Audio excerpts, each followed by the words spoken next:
Fala galera, boa noite, olá, tudo bem pessoal? A gente entrou um pouquinho antes para testar a conexão, o Adriano vai entrar mais ou menos às 20h30, então se por um acaso vocês saírem agora, a Adriano entrou. Fala Adriano, vamos ver aqui como é que faz isso.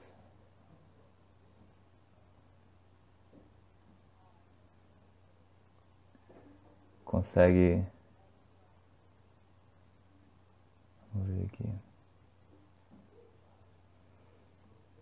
consegue pedir para dividir, Adriano?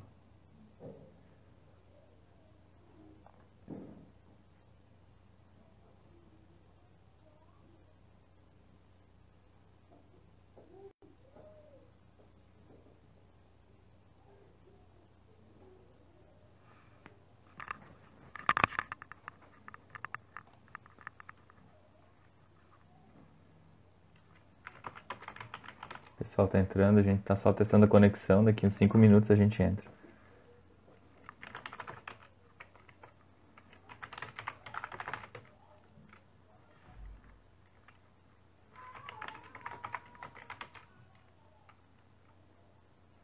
Fala pessoal, beleza? Já vai começar, tá?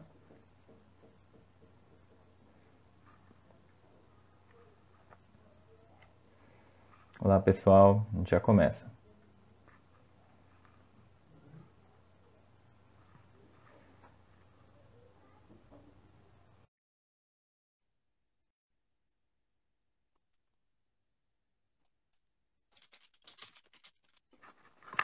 Aê. Beleza, Paulo?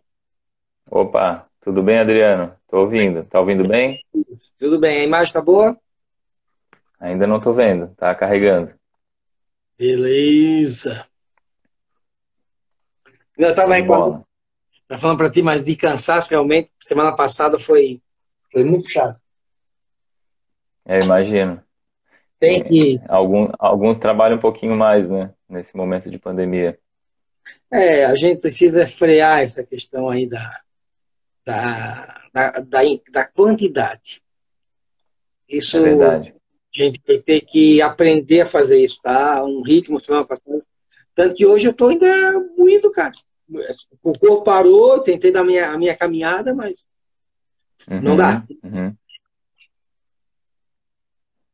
Imagino. Imagina a correria, né? À frente de um monte de hospital aí, ajudando nessa gestão maluca. Só moendo mesmo pra. Tô tentando ver aqui se saem os dados do Corona no Brasil e até agora, nada. Ah, Tá atrasado. Não atualizaram ainda. no domingo, tradicionalmente, nossos dados sofrem um atraso, né, na divulgação, Uhum. né? Aqui parece que saiu, mas ele saiu metade, assim, tá metade igual ontem, a outra metade não. A tua É, imagem não apareceu pra mim, tá? Só pra avisar. Eu não sei se é conexão ou se tu tens que apertar alguma coisa. Só pra avisar. Deixa eu ver aqui se. Pra mim não tem opção de apertar mais nada aqui. Pra mim tá dividida a tela, mas tá preto. Perguntar pro pessoal. Vocês estão vendo o Adriano, pessoal? Quem tá online? Vocês estão vendo ele ou tá preta a tela? Se alguém puder responder, só pra gente ter uma ideia. Que qualquer coisa, daí tu entra e sai de novo. Apareceu agora. Agora sim. essa questão dos dados, né, Uhum. é, é complicado porque tu ainda faz um estudo mais, tu, tu ainda detalha melhor, né? Quem olha só os dados por si só não tem essa informação fidedigna, né? Como tu está querendo, né? Isso que eu quero Uhum. dizer. Mas no Sim. domingo,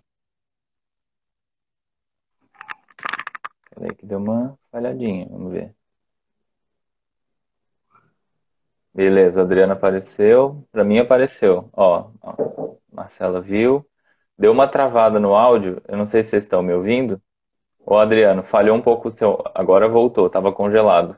Não sei se isso é pra mim só, mas vamos lá. Pode falar. vamos lá. Não, que final de semana tem esse histórico, né, de dar uma parada e não dar uma exatidão. Mas tudo bem, isso Uhum. aí é realmente. a situação do nosso país mesmo. Uhum, é, verdade. Bom, a gente está agora aqui 8h30, vamos esperar uns 3 minutinhos. Aí, Beleza? enquanto quem já chegou, a gente está em 7 aqui, o pessoal vai entrando. Depois eu vou Certo. fazer as formalidades para a gente abrir, mas eu vou começar falando rapidamente, 5 minutinhos do panorama das coisas, e aí eu vou passar a bola para a gente ouvir o Adriano falar um pouco da rede hospitalar aqui em Santa Catarina. Vamos esperar mais uns 2, 3 minutinhos, tá só no cafezinho aí para ficar em pé, né? É um cafezinho com leite, rapaz, é importante. Uhum. Ó, Dalírio Berger entrou. Senador Nossa. Dalírio Weber, que é um dos meus grandes mentores, aprendizado, aprendo muito com o senador Dalírio, uma figura fantástica, ser humano da melhor qualidade, cumpriu seu mandato com uma grandeza digna do nosso Estado, um dos grandes baluartes desse Estado, meu amigo, foi relator da Lei de Diretrizes Orçamentárias, aprendi muito com ele. Né? Tivemos também, junto da frente, de um grande relatório que o Senado fez. A gente ainda vai produzir um livro, né, Dalírio, sobre aquele material teu, fantástico. O senador dignifica a política de Santa Catarina.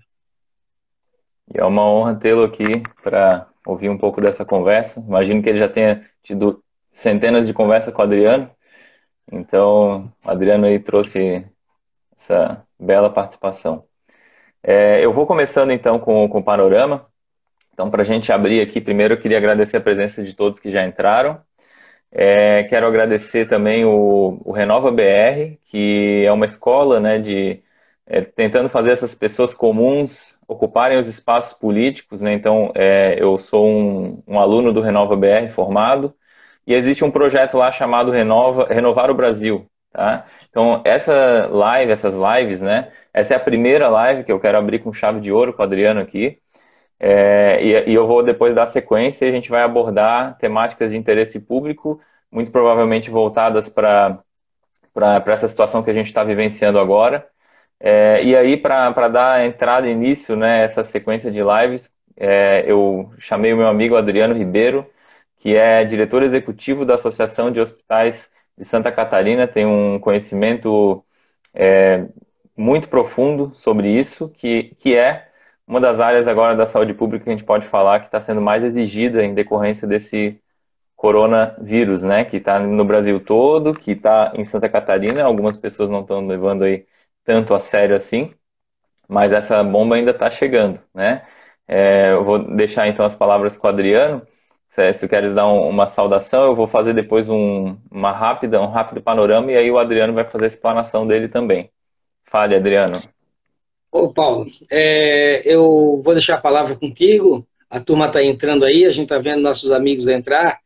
E é isso, a ideia é bater um papo e dar uma visão para o nosso grupo aí, o que é esse mundo pós-Covid e durante a Covid, o que a gente vai ter? Isso já é inevitável que a gente vai ter um novo mundo a partir de agora. Basta a gente assimilar esse conteúdo e por que a gente deu essa parada aí global, né? É isso mesmo. Bom, gente, para quem não me conhece, como tem muita gente entrando aqui que é amigo do Adriano, então eu sou Paulo Sérgio, eu sou de Florianópolis, né, tenho mestrado e doutorado em saúde pública. A minha linha de pesquisa é epidemiologia, né, eu não sou um estudioso dos vírus, né, das doenças transmissíveis, mas a gente, como epidemiologista, aprende a analisar tudo, né, e aí eu jamais imaginei que eu teria que trabalhar tanto nesse sentido depois que eu concluí o doutorado, que também é recente. Então, me formei ali na UFSC. E aí, por conta disso, tem surgido a oportunidade para falar um pouco, né? Fora dos achismos, fora de mensagem de Facebook, WhatsApp sem fundamentação nenhuma. Então, a nossa conversa aqui, ela é pautada na técnica, ela é pautada em evidências científicas. O Adriano é um estudioso, além de conhecer a prática, né, profundamente, a gestão, mas ele também participa de grupos de pesquisa, de discussão internacional, depois ele vai explicar um pouquinho melhor. E aí eu vou então só para a gente passar esse panorama de 5 minutinhos antes de passar a bola para o Adriano. Então hoje a gente está no Brasil com aproximadamente 240 mil casos, isso testado fora, né, todos esses, que a gente sabe que muita gente é assintomática, e a gente sabe também que a gente tem poucos testes no Brasil, né? Óbitos saiu agora aqui, a gente sabe também que no final de semana há uma diminuição nessa notificação, que depois aumenta na terça, na quarta-feira, mas a gente já está aí em 16 mil óbitos, né? Então isso aí é uma tragédia, nunca nós passamos por isso no Brasil. E só nos últimos 5 dias a gente teve mais de 4.500 óbitos, né? 4.500 vidas perdidas. A letalidade que é colocada no site do Ministério da Saúde, ela está próxima de 7%, mas isso é em decorrência de pouco teste que a gente tem, né? E aí a gente tem uma série de estudos mostrando, por exemplo, que se a gente tivesse aí uma letalidade de 1%, ou seja, se 1% das pessoas que contraíram o vírus morressem, fosse a óbito, se 70% da população pegasse esse vírus, mais de 1 milhão de óbitos a gente teria no Brasil. Então, isso mostra a importância do isolamento, que são coisas que eu já falei também em outras lives, né? Hoje a gente tem, pensando nos hospitais brasileiros, colapsados já Amazonas, Ceará, Maranhão, Pará e Rio de Janeiro. A gente já tem em estado de alerta aí com mais de 50% Alagoas, Bahia, Espírito Santo, Minas, Paraíba, Pernambuco, Rio Grande do Sul, São Paulo e Sergipe, né? E essa onda está vindo para baixo, está descendo o mapa, né? Santa Catarina no site disse 21%, mas aqui depois o Adriano vai falar um pouco. Também tem a questão do número absoluto de leitos, então não só relativo, porque se eu tiver 10 leitos e 2 estiverem ocupados, eu vou dizer que é só 20%, mas se forem só 10 para 7 milhões, né? Será que é suficiente? Será que não é? Eu acho que daqui a pouco ele vai falar para a gente. Em Santa Catarina a gente tem 83 óbitos e já estamos em quase 170 municípios com casos, tá? Santa Catarina ainda teve essa situação recente agora, né, de escândalos e coisas em decorrência dessa situação, né, que não vai ser o foco da discussão aqui, mas é impossível a gente não mencionar, né, a questão do hospital de campanha e da compra de respiradores, que é bastante triste, enfim, porque a gente vê que muitas famílias, né, estão sendo prejudicadas com isso, muitas vidas estão sendo perdidas, e tem gente que às vezes está um pouco distorcida nos interesses reais da sociedade. E aí, a gente teve mudança de secretário de saúde no estado agora recentemente, em função dessa questão polêmica, inclusive. A gente tem no Brasil uma série de decretos aí tentando tornar tudo essencial, o que é um grande perigo, né? Desde nível nacional até nível estadual. Então, missa, culto, escola, academia, a gente está vendo uma série de coisas. Eu sou profissional de educação física, mas eu tenho minhas ressalvas com relação a isso, inclusive. E para fechar essa primeira parte, né, nesse pequeno panorama, a gente sabe que o Brasil aí tem um monte de estudo falando que assim, os meses mais difíceis é maio e junho, já tem estudo falando botando julho nessa conta também, mas a gente sabe que os estados possuem formas diferentes, né? As curvas elas não são exatamente iguais à média do Brasil, então vão ter estados que vão trazer o pico antes e outros vão trazer esse pico depois. E no caso de Santa Catarina, o que alguns estudos têm falado, e pelo que a gente tem lido esses dados, né, aparentemente é um estado que ele vai aparecer um pouco depois, o que não quer dizer que porque a gente ainda está, entre aspas, ainda, né, com esses 20% de leitos comprometidos, que a situação está fácil e que a gente não vai passar por essa onda. Tá? Então, em meio a esse contexto, eu quero ressaltar que essa conversa ela é baseada em evidências científicas. O Adriano ele participa, como eu falei, de grupos internacionais, como o Emergency Medicine New York, que discutem lá estratégias hospitalares no âmbito da saúde, né, agora com essa questão da pandemia. Ele já foi superintendente de planejamento do SUS aqui no estado, então ele conhece a gestão de saúde estadual. Né? Hoje está diretor executivo da Associação dos Hospitais de Santa Catarina. Né? E aí, então, Adriano, é um prazer tê-lo aqui. Vou passar a bola para ti e vou começar com uma pergunta, né? Qual que é a tua visão de tudo isso aí que a gente está passando? Oi, Paulo. Oi, pessoal que está nos ouvindo e vendo. É um prazer a gente conversar esse domingo à noite e esse momento que a gente pode compartilhar conhecimento e experiência com todos os amigos. Primeiro passo e primeira palavra, acho que nós temos que ter muita clareza da importância da ciência. Esse é o momento que vai separar o nosso país do que o passado. Se nós não acreditarmos na ciência, não adiantou nada esse período de pandemia. A ciência, que foi relegada a papéis insignificantes no país, inovação e pesquisa, ela que vai poder poderá dar o salto de qualidade que nós vamos precisar. Mas eu queria, inicialmente, falar sobre a questão da crise, né? Da questão da pandemia. Não é uma crise econômica, né? É uma crise da doença.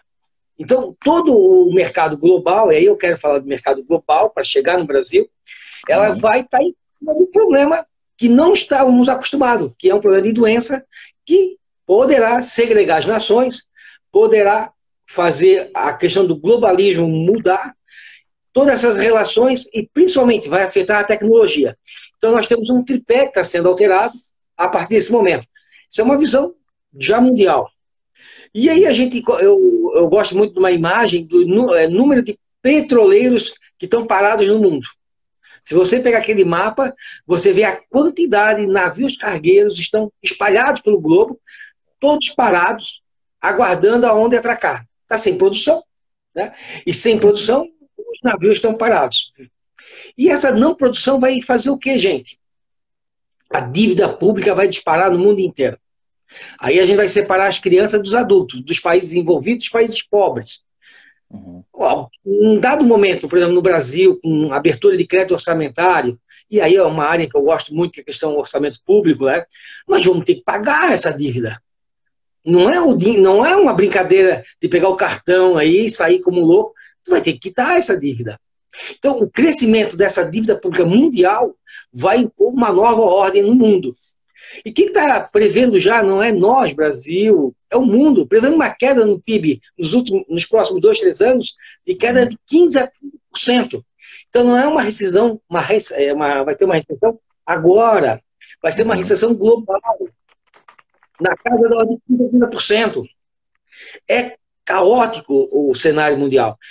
Estão denominando de um verdadeiro penhasco econômico, né? O próprio FMI usa essa expressão. Turismo, quem tem as principais economias, restaurantes, governo. Então agora a gente começa a aproximar do Brasil. Se o governo vai ter uma dívida imensa brasileira para pagar, vai ter menos recursos para aplicar na área de saúde. Isso a gente vai ter que conciliar. E aí vem um assunto que o brasileiro não gosta muito de discutir, que é a gente vai querer um SUS para todos, com tudo, ou a gente vai começar a dar regras. Porque o SUS hoje, que é um sistema universal nosso, tem várias deficiências. Por exemplo, falta a tecnologia da informação. Alguém que entra na atenção primária, não conseguimos ver na atenção da média e alta complexidade. Ele refaz muitos exames, ele vai em mais dos locais. Isso é uma sangria, tanto em toda a rede hospitalar e a rede primária. Mas a gente está falando de coisa muito mais importante. Vai faltar dinheiro. O governo vai pagar a alta complexidade ou vai pagar o ambulatorial? O governo vai pagar as consultas ou a gente vai entrar com uma contrapartida? Nesse cenário que a gente desenha, não tem como. O Estado vai aumentar a tributação. Isso é uma certeza. Se países desenvolvidos já falam nisso, imagina o Brasil, aonde nós temos 80% de todos os recursos públicos já carimbados. A lei de responsabilidade fiscal, e isso agora tem 20 anos, e a minha monografia foi em cima da lei de responsabilidade fiscal, sobre a importância do gestor, do administrador, como aquele que vai guiar, não só um cálculo de contabilidade, que é importante, mas o administrador vai ver aonde ela está totalmente engessado. Né? E aí a gente fala de pacto federativo, o senador Dalírio também esteve acompanhando o senador Luiz Henrique, né, nosso falecido, falava muito do pacto federativo e não é história. Concentra-se em Brasília e vai para outras regiões, principalmente nordestinas. Isso, nada contra, mas essa é uma realidade. Santa Catarina, ele é um PIB pujante, mas para retorno para o Estado é muito pequeno. Agora, como que a gente vai deixar de mandar recursos para quem necessita e nós estamos aqui precarizando? Então, essa questão toda da recessão, a gente chama de global crisis, né? É uma crise que vai ser pior que 1930. E em 1930, o que aconteceu em 1930? Nós tivemos a Primeira Guerra Mundial e ela gerou a crise de 30. A crise de 30 gerou a Segunda Guerra Mundial. O que os analistas hoje, mundialmente, já comentam? Essa crise, a pandemia, pode gerar uma convulsão social devido ao número de desempregos. Veja, voltando para a área do SUS, aqueles que têm planos privados suplementares de saúde estão caindo na rede SUS. O número de desempregados cai na rede SUS. Hoje no Brasil se discute os invisíveis, né? A gente está conhecendo quase 40 milhões de brasileiros invisíveis. Pior que isso, a nossa mão de obra ativa, mais de 50%, ela está sem recurso. Uhum. Então, aquele que tem um plano de saúde acaba atraindo para quê? Para o segmento SUS. E o segmento SUS vai sofrer perda de receita com o Estado. O prestador de serviço nesse meio do caminho, que é um modelo eficiente de gestão, e aqui Santa Catarina tem que romper definitivamente com esse modelo arcaico de gestão na rede pública. É uma coisa inadmissível um Estado como o nosso, com universidades próximas, né? A nossa UDESC, a nossa UFSC, onde eu me formei, as outras universidades privadas, temos um sistema comunitário pujante, temos que fazer uma nova modelagem de gestão para a rede estadual, que ela custa muito e retorna pouco. Eu não estou falando de eficiência, de qualidade, eu estou falando de questão financeira, né? E questão orçamentária. Então, a questão toda, voltando a falar dessa questão da pandemia e concluindo essa primeira etapa, a gente vai ter que ter um olhar muito especial para a segurança social, né? A gente vai ter uma precariedade da mão de obra, do serviço, né? Isso tudo fruto do déficit público. Então, essa conjuntura que eu vou passar para vocês e falar que vai ter um atrito maior entre China e Estados Unidos, vai ter um atrito maior no mercado comum europeu, né? Não tem como, vai existir um nacionalismo de novo. Tudo isso aí se desenha, Paulo, e a gente precisa ter essa noção para poder discutir a nossa rede. Porque sem tu ter um olhar para fora, você não consegue discutir internamente e ter uma mais má. Paulo, quer comentar alguma coisa, amigo? Essa questão de política internacional, né, às vezes as pessoas têm um pouco de dificuldade para entender de que forma que isso vai refletir no nosso dia a dia, né? E aí eu te pergunto, né, eu fizesse uma construção muito completa e sucinta, né, conseguisse em pouco tempo mostrar esse efeito dominó que a gente está entrando aí e que muito em breve a gente vai ver como que vai ser isso na pele, né? Certamente que países que são mais estruturados, que, enfim, que a gente chama de desenvolvido, né? Esses vão sentir, mas vão sentir talvez um pouco menos do que aqueles países que eles já têm, né, historicamente arraigado uma desigualdade social muito grande, né? E isso a gente sabe que o Brasil historicamente tem isso, né? Tem essa desigualdade, inclusive aí foi a minha temática de pesquisa no mestrado e no doutorado, né? Desigualdades sociais em saúde. E o que os estudos têm mostrado é que essa crise que vai surgir, essa que já está, né, aí, essa crise econômica, além da que surgiu da crise de saúde, ela vai fazer ainda que haja um distanciamento ainda maior entre os estratos socioeconômicos, né, que a gente tem no Brasil. E aí a gente vai separar ainda mais, né, os ricos dos pobres, né? E aí eu vou a partir dessa minha fala, eu te pergunto, né, pensando em Santa Catarina, né? Agora, factualmente, a partir de todo esse contexto que tu fizesse muito bem, o que é que tu acha, como que tu acha que as pessoas vão sentir isso na pele, né? De que forma que todo esse efeito dominó aí que tu acabou de explicar, enfim, esses desdobramentos econômicos vão fazer o catarinense sentir e como que isso vai acontecer no âmbito da saúde. Por exemplo, assim, hoje, então, muito em breve, quem tem plano e quem não tem, agora, principalmente quando surge essa questão do colapso, né, do sistema, não vai fazer diferença se o cara tem ou não tem plano, né? Quanto tempo isso aí, mais ou menos, vai ficar? Qual é a tua previsão da utilização dos serviços de saúde, né, dos catarinenses ou dos brasileiros após a gente passar por isso? A gente já está falando assim desse pós-pandemia, qual é o teu panorama disso, Santa Catarina? O panorama de Santa Catarina, primeira pergunta, que nós temos que fazer o seguinte: qual é a nossa infraestrutura hospitalar?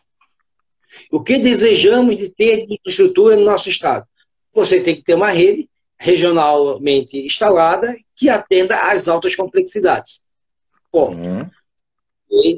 Primeiro passo. O segundo, e aí é um desafio que a gente lança à sociedade catarinense, é um verdadeiro mantra que eu sempre comento e gosto de explicar. Você sabe qual é o orçamento da Secretaria de Estado da Saúde de Santa Catarina para este ano? Vamos separar a questão do Covid. É de em torno de 4 bi Santa Catarina tem. Isso são receitas do Estado e receitas federais que faz o bolo. O fundo estadual, que cuida da média e alta complexidade, é 3 bi. Esses 3 bi, mais da metade vem de recursos federais. É da alta complexidade, por exemplo, de cardiologia, osso, onco, nefro, neuro, e vem do recurso federal. Vejamos, a atual política hospitalar catarinense, foi uma vitória coletiva de muitos anos para ser colocada, ela não tem um padrinho, né? Ela destina inicialmente 200 milhões de reais para uma rede que atende 6 milhões de catarinenses. Enquanto isso, nós temos 1,2 bilhão para atender 5 grandes hospitais públicos, só em folha de pagamento, mais uns 800 milhões para manter o custeio. Há um disparate entre atendimento ambulatorial e hospitalar, que a gente, de 6 milhões de catarinenses para 1 milhão, é uma gangorra desproporcional, é algo em torno de 20%. Quem atende 20, recebe 80 do bolo. Quem atende 80, recebe 20 do bolo. Pareto. Então, baseado nessa informação, a gente sabe que a rede do interior do estado, e também tem um prestador de serviço em Florianópolis, mas ela vem fazendo de forma precária há muitos anos. Então é o seguinte, o que é um prestador de serviço? Porque a nossa rede, 80%, ela é prestadora, é privada. Tu acha que algum investidor vai colocar dinheiro para o estado que não é parceiro? Então precarizou a rede. A comunidade, né? Aí vem uma outra frase que eu costumo falar muito: o catarinense paga 2 vezes o imposto. Uma quando é compulsória, e a outra para manter a sua unidade hospitalar com rifa, bingo, quermesse. Uma coisa de maluco. Ele tem que ter uma central de recursos para mantê-lo de pé. Então, isso o catarinense eu acho que não sabe. Eu acho que a imprensa não consegue expressar com clareza que 6 milhões de catarinenses, tá? Isso de forma proporcional, ele fica com a beirada do bolo, com o farelo. Então, isso a gente tem muito na Assembleia Legislativa e tem esse compromisso. Com isto, a rede ela se prepara para atender essa pandemia. Ela, obviamente, ela para, e aí é um assunto delicado quando a gente fala de hospital, quando diz que ela para, porque no momento que ela não produz cirurgias eletivas, outros atendimentos, há, de forma automática, perda de receita. Então, veja, olha só, continuando esse raciocínio complexo que eu estou tentando simplificar, Paulo, a receita da instituição privada, ela depende não do SUS para sobreviver, ela depende de 30% do seu atendimento suplementar e privado para sustentar a população da sua comunidade SUS. Então, hoje, a falta do atendimento privado suplementar, cirurgias eletivas, acaba acarretando que o negócio hospital ele fica totalmente sem norte, porque ele perdeu receita tanto no público como no privado.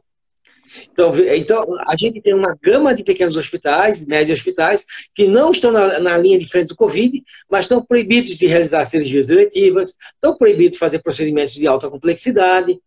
E essas doenças que o pessoal poderia, aqui que é uma cirurgia eletiva, né? Ela não tem urgência, nem emergência, mas o atraso dessas cirurgias poderá acarretar, sim, uma urgência e um tratamento mais caro. Entendi. Né? Então, sim, Paulo. Não, é só para... Eu vou tentar fazer um resumo do teu resumo. Vamos ver se eu entendi, então. Hoje a gente tem 4 bilhões no orçamento, que vem federal, e aí cerca de 1 bilhão e 200, mais ou menos, que iriam para os hospitais, mais ou menos. Na verdade, 1 bi ele é para a folha de pagamento da rede própria do Estado. São em torno de 5 grandes 5 hospitais.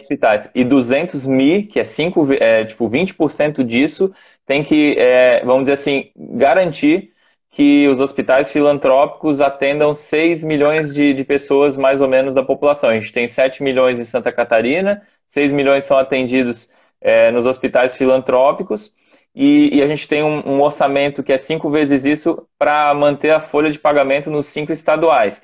E os hospitais filantrópicos, eles têm um percentual de atendimentos eletivos enfim, que é o que faz ele conseguir fazer a roda girar e fazer com que ele consiga atender os outros 70%, vamos dizer assim, que seria Perfeito. aberto aí para a população. E aí, uma vez que nesse momento não possa ser realizado esses procedimentos que não têm relação com o Covid, eles param de ter vamos dizer assim, essa receita, e mesmo assim eles ainda têm que manter o atendimento das pessoas que estão, né, se infectando com Covid, mas sobrevivendo lá com aqueles 200 milhões que vêm do Estado. Seria mais ou menos isso. Exatamente. Minha amiga Jimmy, do Ceará, minha grande parceira. Saudade, Jimmy. Saudade da nossa. De dar um abraço, minha amiga. Ela é a diretora executiva da Federação dos Hospitais do Ceará. Opa, prazer, Jimmy. Seja Fantástica, bem-vindo. fantástica. Minha, Então, minha parceira. devolvo a bola aí, pode ficar à vontade.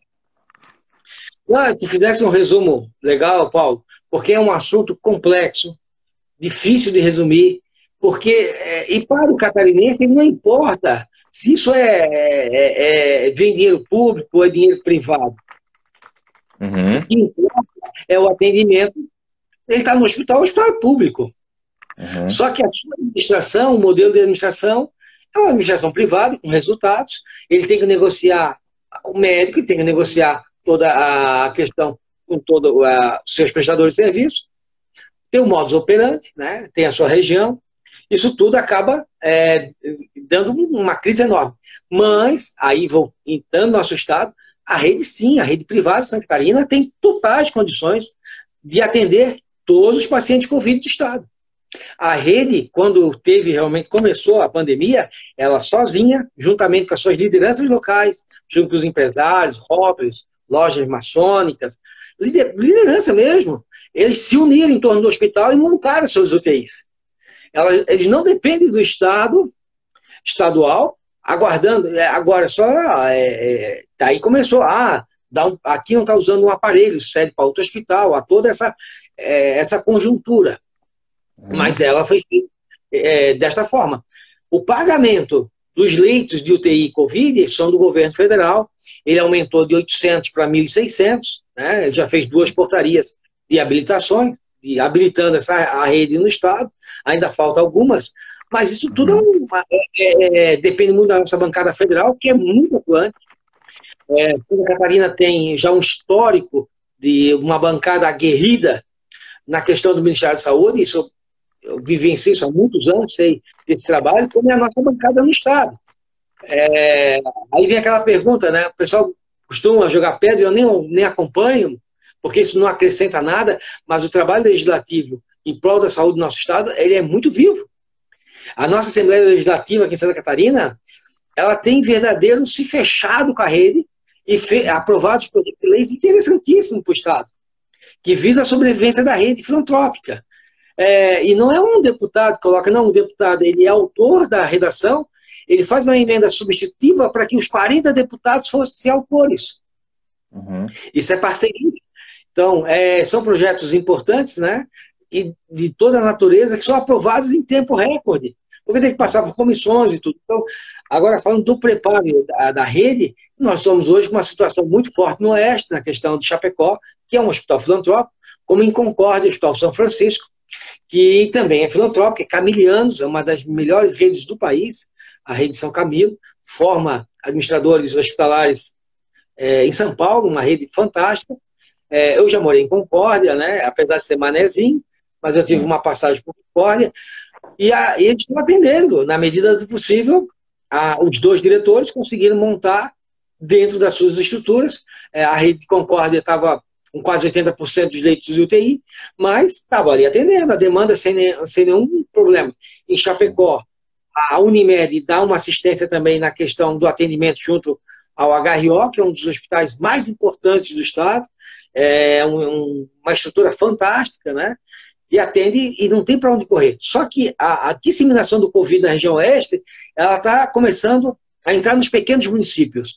E eu não tenho certeza disso, os frigoríficos atuando acabou disseminando, né? Esses são comentários que vêm da região oeste, que foi dentro dos frigoríficos que acabou espalhando o Covid. Mas isso tem que ser verificado de forma oficial, para que não se culpe, não faça nenhum pandemônio na pandemia, e falando do produtivo, que é importante, porque esse é o grande debate hoje, né? Economia e saúde. Nós temos que preservar a saúde, sim, mas tendo toda a segurança para o trabalhador fazer. Isso também foi um modelo do governador Eduardo Leite, muito interessante no Rio Grande do Sul, que ele separou o estado por número de contaminações. Amarelo, azul, não importa a cor. Aonde não tinha caso nenhum, deixava a população liberada. Aonde tinha 1 ou 2 casos, segurava a população. E aonde tivesse uma contaminação, uma contaminação, opa, o meu telefone toca. E tivesse uma contaminação mais comunitária, eram outros lockdown e outras situações. Esse foi um dos erros de Santa Catarina, que a gente já pode constatar, porque não foi construído um modelo, foi o lockdown geral, esqueceram, por exemplo, nosso extremo oeste não chegou, está 2 meses sem nenhum caso. E esses municípios pequenos tem como segurar na entrada, quem está chegando. Eu até aqui faço um paralelo, quando eu morei em Concórdia, em 2005, eu jogava futebol lá em Tamanduá, onde era Embrapa, Suínos e Aves. Antes de eu chegar em casa, a minha esposa já sabia com quem eu estava no bar bebendo, quanto que eu tinha bebido, e eu não tinha nem chegado em casa ainda, mas ela já sabia de tudo. Eu, com meus amigos concordienses, que a turma, aí se eu chegava em casa sem camisa, com a chuteira na mão, ela já sabia também.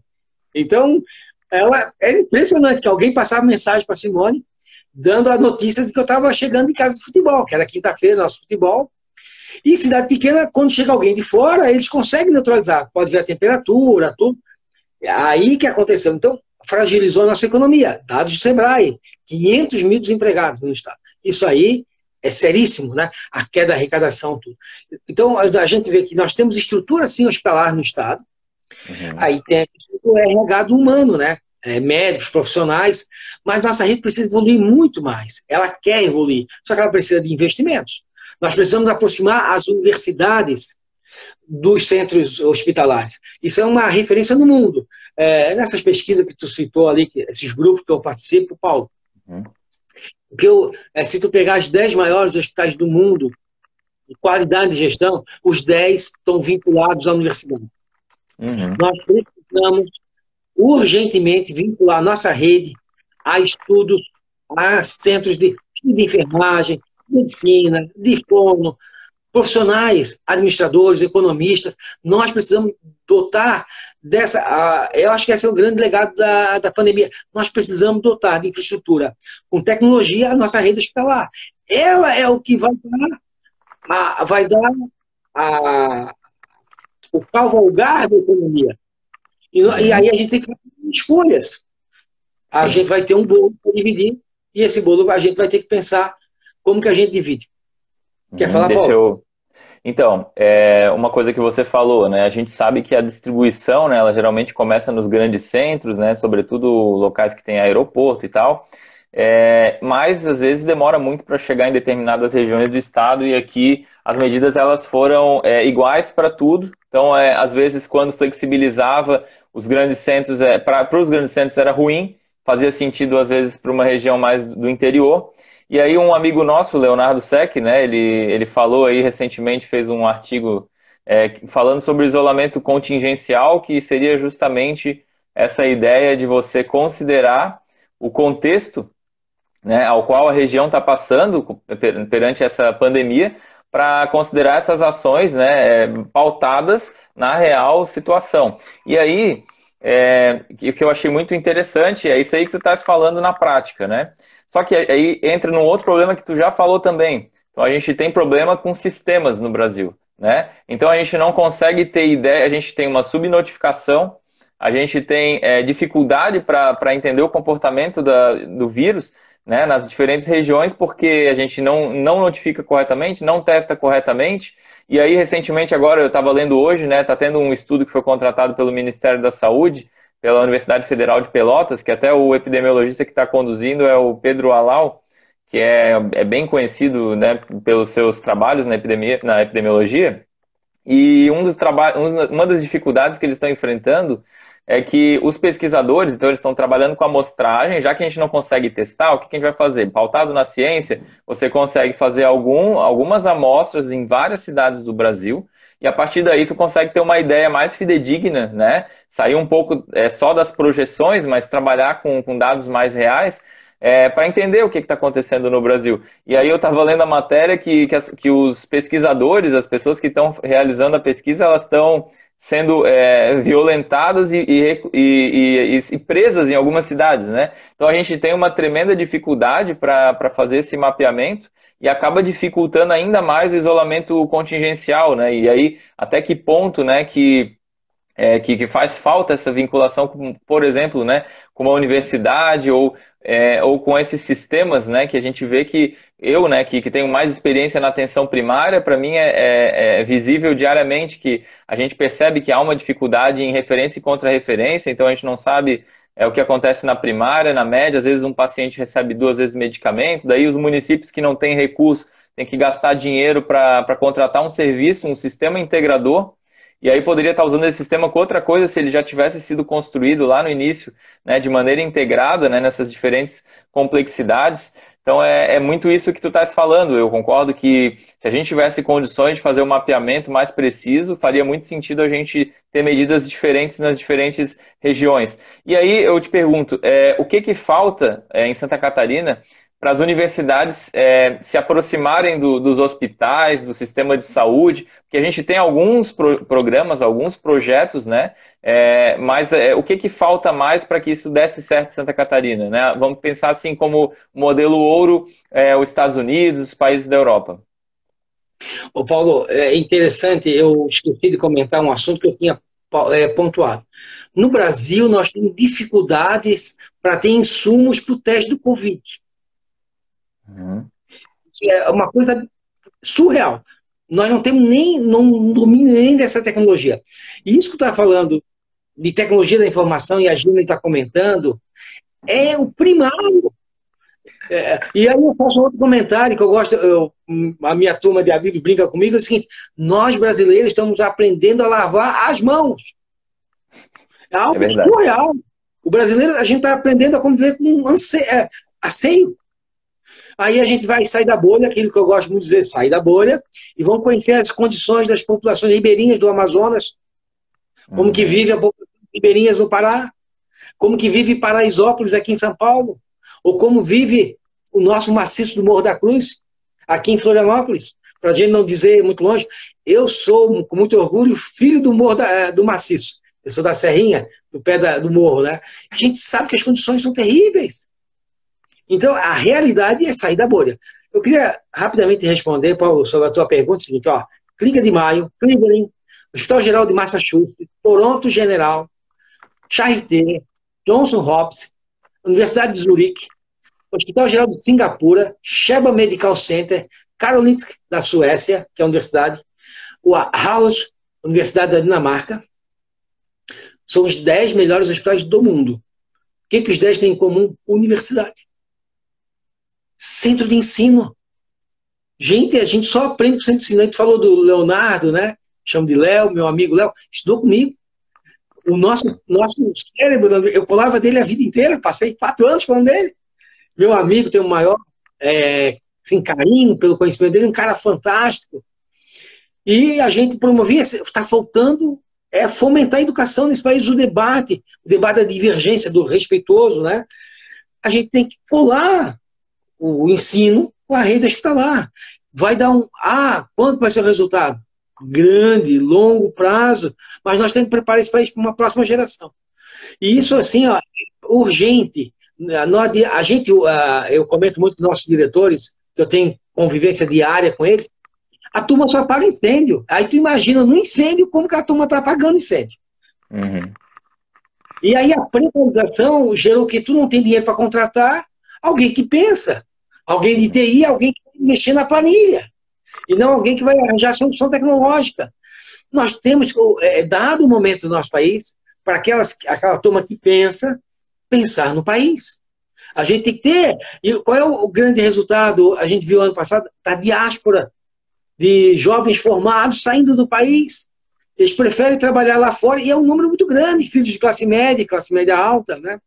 E todo mundo que vai para o exterior, por exemplo, conhece a rede, por exemplo, de infraestrutura, de mobilidade da Alemanha, França, Itália, toma um susto quando vê a questão do Brasil, como a gente está atrasado. E também na saúde. E aqui mais um detalhe, Paulo. Eu estive na América, uma feira médica em Düsseldorf ano passado. Eu ri sozinho dentro do Estantes. Eu começava a ficar assim, muito doido, porque os equipamentos que nós temos no Brasil, das empresas, lá fora eles têm uma tecnologia totalmente diferente que oferece no Brasil. Nós somos um país periférico. Uhum. Uhum. Então, a tecnologia que tem em Israel é muito superior à nossa. Aí eu vi o estande do Brasil lá, é de chorar. E aí eu fui na República Dominicana, muito superior à nossa. Aí tu vê o que a Coreia faz. Então, nós precisamos enxergar o mundo, o que está fazendo lá e o que a gente está fazendo aqui. Claro que o Albert Einstein, o Sírio-Libanês, o Camargo, o AC Camargo, são muito importantes. Mas tem que ter uma rede universal no país, o que oferece. E eu acho que esse é o grande legado que a gente tem que aproveitar nessa questão do Covid. Debater a infraestrutura hospitalar do Brasil ligado à educação, inovação e ciência. Nós temos que ter uma rastreabilidade das doenças que acontecem no país, temos que saber por que tem tanta diabetes, problemas cardíacos, como que a gente faz isso na atenção primária, que a atenção primária tem que funcionar. Ela é importantíssima, a atenção primária, ela evita custos, porque quando você não trata a pressão alta, sabe o que vai acontecer, atividade física. Eu acho que esse é o grande X. Deixar de romantismo, questões políticas e pensar com a razão, com a ciência. Se deixar, sabe que eu vou embora. Então, me conhece, é meu amigo. E esse é um tema que me deixa muito preocupado, porque o país vai se arrebentar com a dívida fiscal. Nós hoje já estamos projetados 120 bi de rombo. A projeção agora, isso tudo é quase 500 bi. Sabe o que é isso, gente? É o nosso PIB todo econômico. E não é só as grandes empresas que estão quebrando. Estão quebrando a diarista, é o encanador, é o pedreiro, é o mundo real. E o mundo real vai ser muito ruim para o nosso país, porque a gente vai ter que dividir o bolo com menos recursos. Aí vai ser um griteiro. Vão ter que ter privilégio, vão ter que reduzir do 10º dos poderes. Nós vamos ter que repensar modelos de quantidade de vereadores em pequenos municípios com recebimento de salários. Não é clichê. Não quero aqui fazer questão política rasteira, não. Mas a gente tem que ter objetividade. A gente vai ter que cortar na carne para poder passar esse momento que vai ser, repito, muito ruim para o Brasil. E não está se preparando. Ninguém está discutindo o modelo. Né? Tá todo mundo discutindo se fica ou não fica na quarentena. Um artigo vou passar a palavra para ti, Paulo. No Washington Post, semana passada, eu acho que eu te passei, Paulo, não me lembro. Dizia o seguinte: o Brasil nem entrou para fazer a questão do cuidado, né, de isolamento, mas não entrou, e a gente não sabe nem se está no. É tamanha a subnotificação no Brasil, a gente não sabe nem se está no pico. Como que é o pico? E esse pico vai para quando? Eu acho que a turma que está estudando lá fora olha para nós e fica assim: meu Deus, que pandemônio, o país está atravessando um pandemônio. Né? E é isso tudo fruto do quê? Da carência da educação no nosso país. A educação básica, que é a base do país, é um verdadeiro horror. Não vou culpar os profissionais que estão ali, a minha esposa faz parte. Ninguém dá valor para a educação nesse país. Aí é o resultado. Quando a gente precisa, nós não temos. É verdade.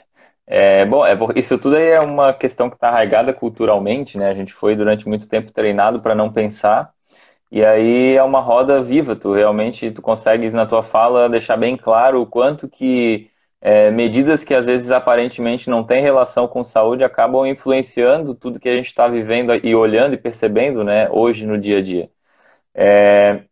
Deixa eu te perguntar então assim para a gente começar a encaminhar esse término desse papo super rico, né? O pessoal tá pedindo aqui se eu gravei. Em princípio eu botei para gravar, tá? Então é para estar depois, eu vou depois colocar ali nas minhas publicações, é para dar certo. Eu fiz aqui como se fosse para ficar gravado.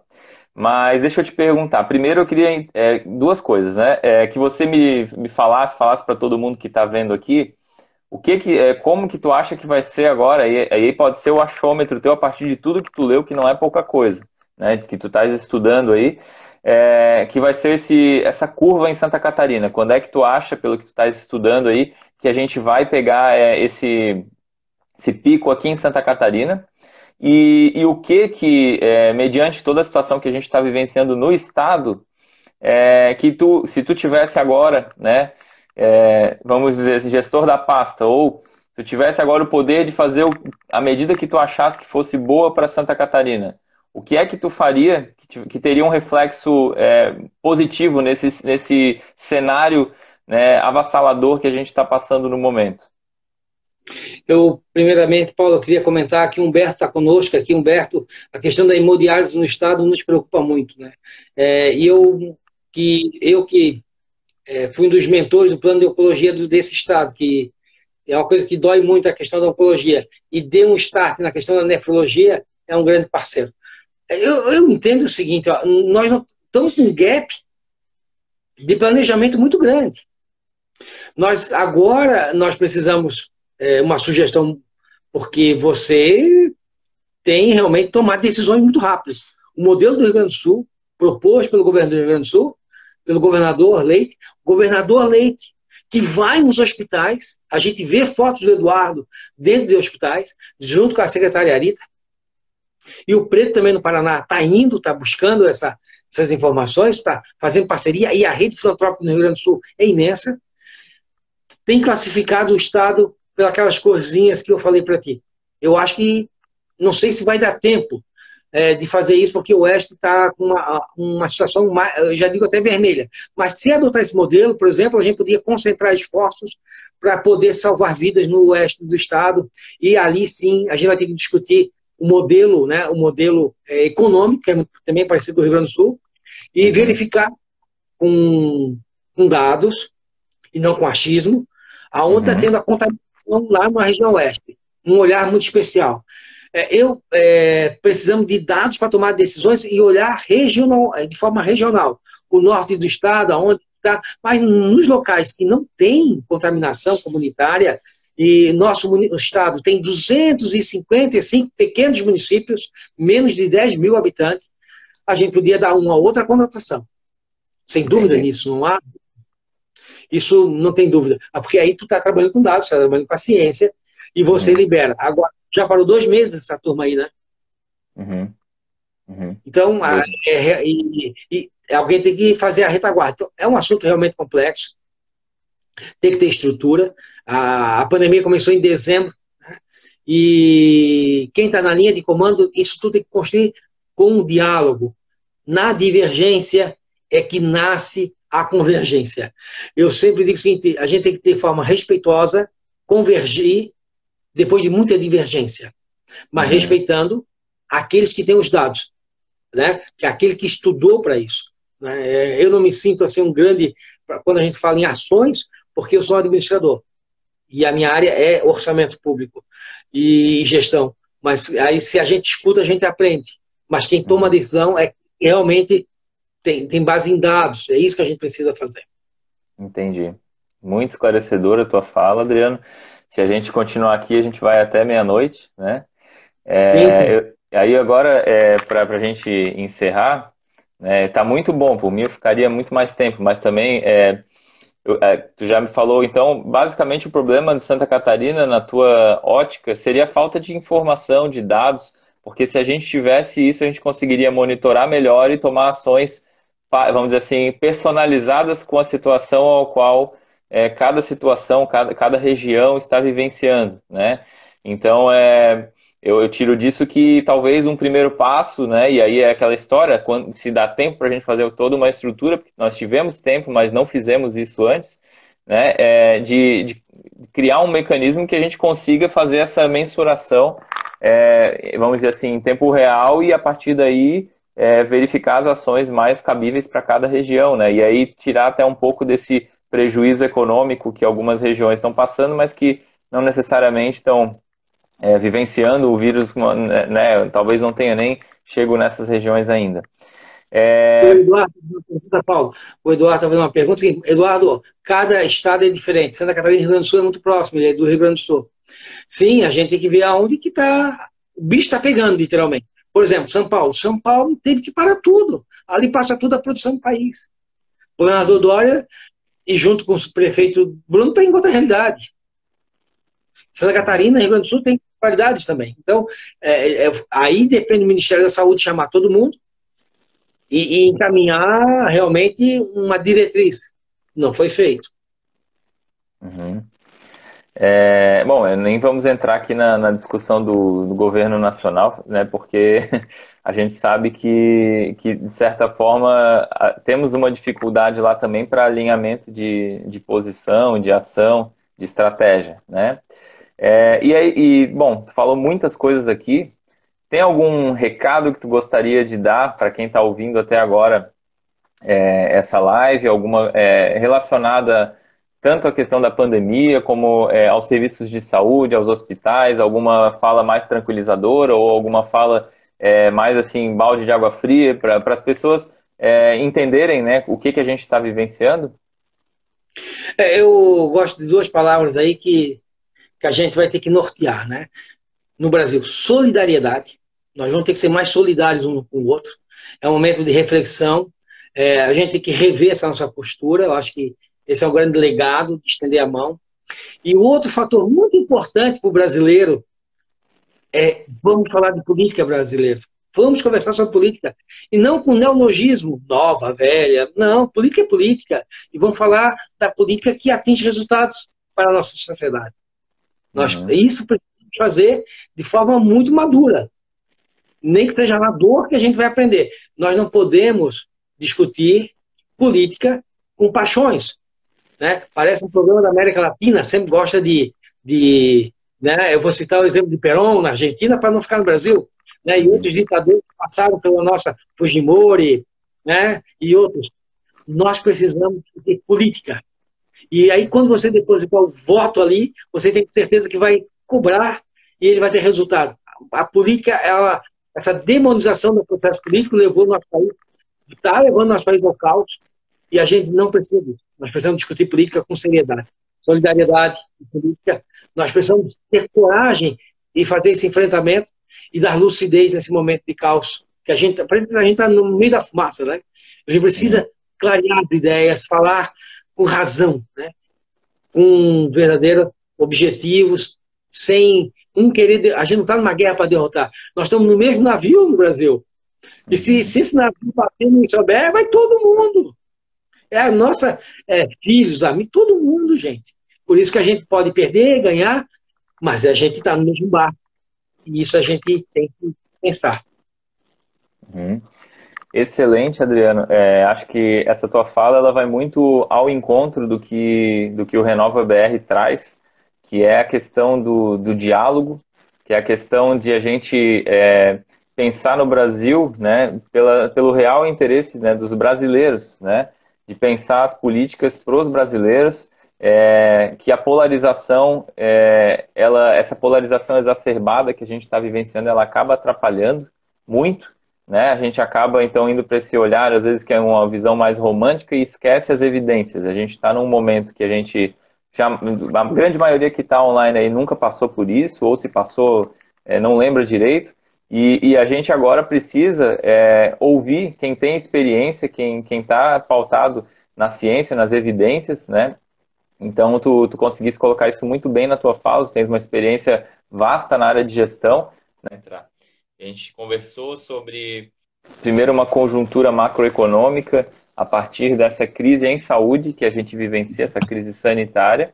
Então, ele fez toda uma construção mostrando os desdobramentos que isso vai repercutir no mundo, né, em todos os países, e que os países em desenvolvimento eles vão sofrer ainda mais. A gente está com um grande rombo, né, provavelmente aí com um valor semelhante ao PIB, né, anual do Brasil. Aqui para mim não apareceu ainda, Adriano, mas vamos ver se aparece aqui. Tá rodando a bolinha ali como se estivesse carregando. E foi muito interessante esse recorte. Tá me ouvindo, Adriano? Ouvindo? Tá ouvindo? Um recorte muito interessante, até porque